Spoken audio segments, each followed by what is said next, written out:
Selamat pagi anak-anak, selamat bertemu kembali dalam pelajaran agama Katolik. Pada pertemuan yang kedua ini kita membahas tentang ajaran sosial gereja. Ajaran sosial gereja, di sini kita akan lihat ada beberapa dokumen yang dikeluarkan gereja sehubungan dengan ajaran sosial ini.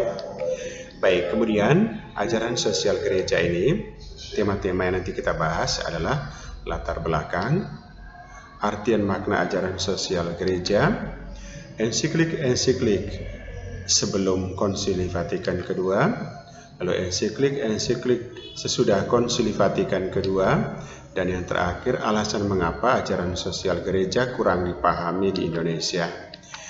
Pertama kita lihat latar belakang munculnya ajaran sosial gereja ini. Pertama, menjawab perkembangan industri modern dengan masalah sosial buruh yang terjadi di Eropa, di mana masalah buruh kemudian berdampak pada masalah di dalam gereja. Oleh karena itu gereja harus punya perhatian untuk masalah ini. Lalu yang kedua, untuk mengimbangi gerakan komunisme yang terjadi pada masa itu, di mana kaum buruh juga menjadi objek mereka, maka gereja menyerukan tentang berbagai hal sehubungan dengan membela orang beriman. Maka biarawati juga berjuang untuk kaum buruh ini. Baik, kemudian kita lihat arti dan makna ajaran sosial gereja. Pertama kita lihat ajaran sosial gereja adalah ajaran mengenai hak dan kewajiban anggota masyarakat sehubungan dengan kebaikan bersama, baik dalam lingkup nasional maupun internasional.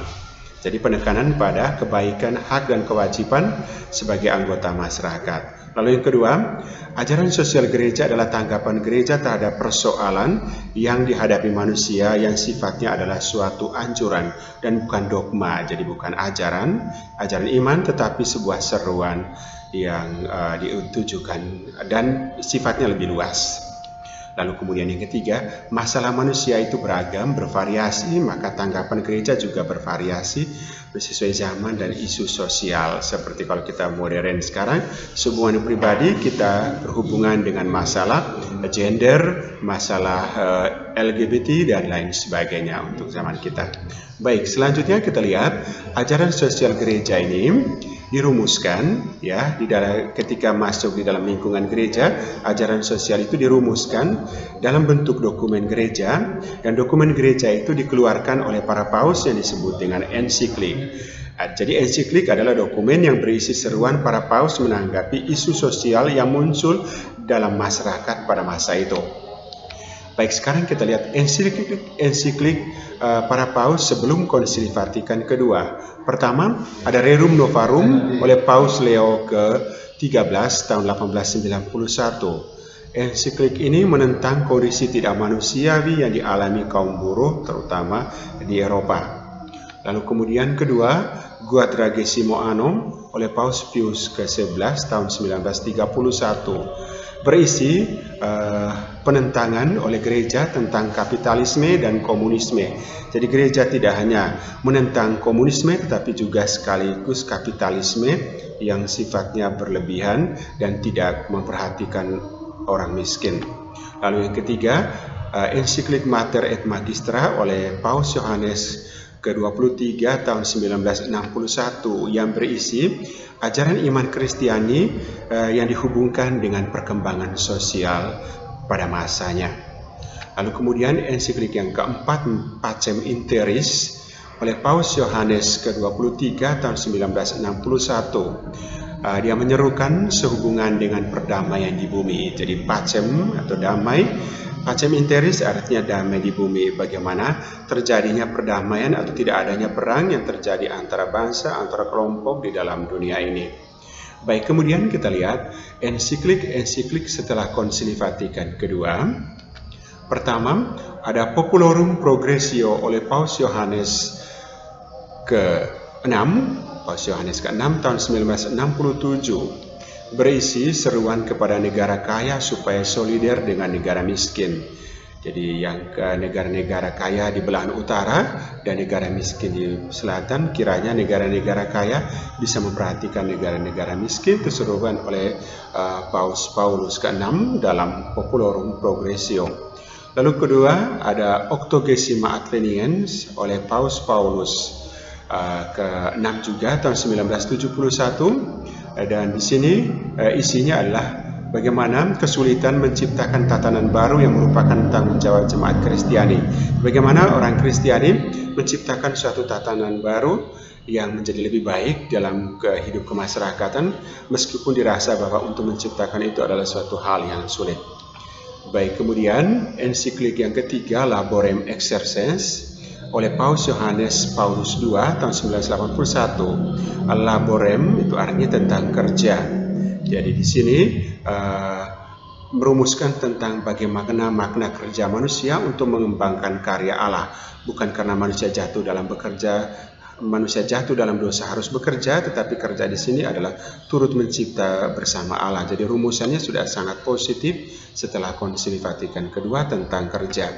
Lalu keempat, ensiklik Solicitudo Rei Socialis oleh Paus Yohanes Paulus II tahun 1987. Jadi membangun yang